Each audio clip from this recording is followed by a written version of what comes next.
शेख रशीद अहमद अपनी किताब फर्जंद पाकिस्तान में लिखते हैं कि पाकिस्तान बनने से बहुत पहले की बात है कि जहलम के एक खुशहाल हिंदू घराने के चश्म चराग बैरिस्टर धनराज सहगल एक शादी की तकरीब के लिए सियालकोट गए, जहां उन्होंने बुद्धा बाई को महवे रक्स देखा। धनराज को बुद्धा के घुंघरुओं की झंकार इस कदर भाई कि वो इसे दिल दे बैठे। मोहब्बत की इसी कहानी ने लाल हवेली की बुनियाद रखी। धनराज बुद्धा को अपने साथ रावलपिंडी ले आए और बोहड़ बाजार में एक शानदार हवेली बनवाई, जो सहगल हवेली के नाम से मशहूर हुई।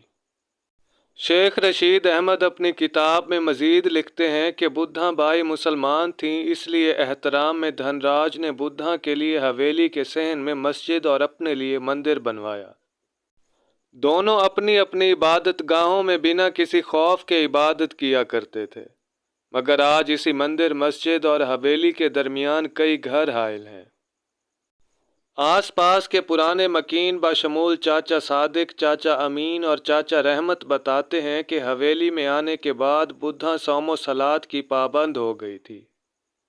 आहिस्ता आहिस्ता गाना सीखने वालों की तादाद कम और बुद्धा से इस्लामी दर्स लेने वाले बढ़ते गए।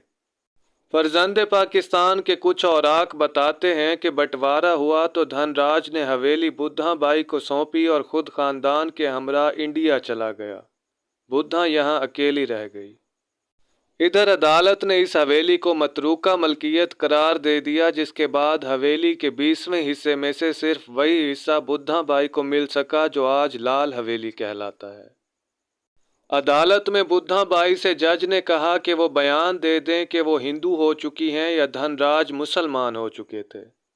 इस दौरान 2 बार अदालत की समाअत मुलतवी हुई कि बुद्धा को ये बयान देने पर कायल किया जाए और पूरी हवेली सिर्फ उसी के हिस्से में आए, मगर उसने अदालत में कहा कि we have shared everything except religion, यानी मज़हब के सिवा हमने सब कुछ बांटा। यूं हवेली का बड़ा हिस्सा उससे छिन गया।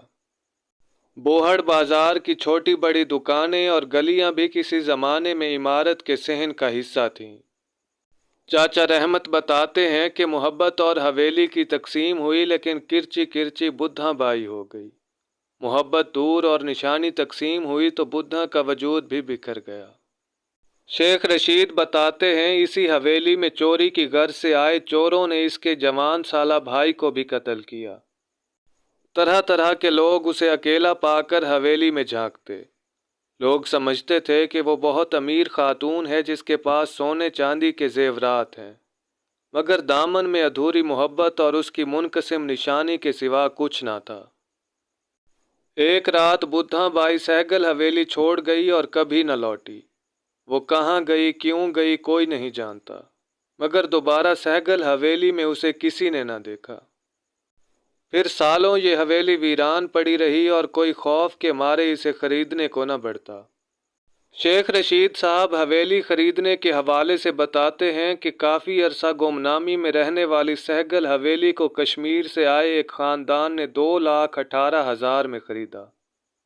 फिर ख़रीदने वाले ने शेख रशीद को 5.5 लाख में हवेली बेच दी। यूँ सहगल हवेली कोड़ियों के भाव खरीद ली गई।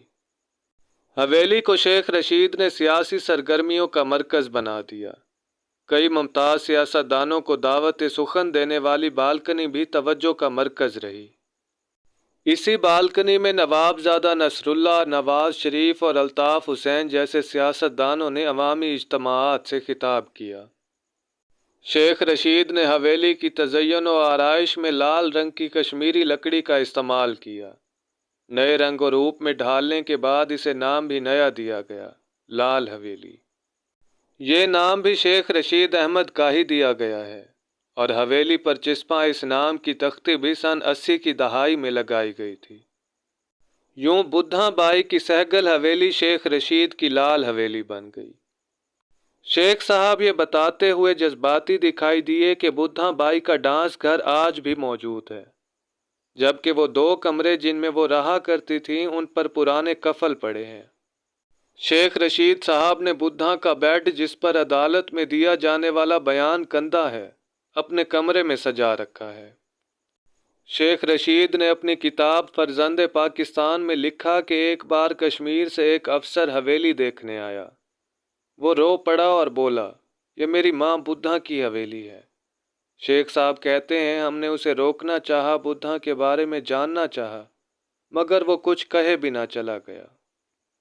बुद्धा के लिए बनवाई गई मस्जिद अब बाजार के रिहायशियों के इस्तेमाल में है, जबकि मंदिर की हालत मखदूश तर है, जिसका कोई वारिस नहीं। शेख साहब को हवेली छोड़ने के फिर से अहकामात मिले हैं, लेकिन वो अपनी निजी और सियासी महफिलों में एक जुमला अक्सर कहा करते हैं कि अगर मुझे चॉइस हो कि ज़िंदगी या लाल हवेली, तो मैं लाल हवेली को चुन लूँगा। उम्मीद करता हूँ कि आपको आज की हमारी ये वीडियो पसंद आई होगी। अगर वीडियो अच्छी लगी हो तो इसे लाइक कीजिए और हमारे चैनल को सब्सक्राइब कीजिए ताकि इस तरह की मज़ीद वीडियोज़ आप तक आसानी से पहुँचती रहें। अपना और अपने प्यारों का ख्याल रखिए। अल्लाह निगहबान।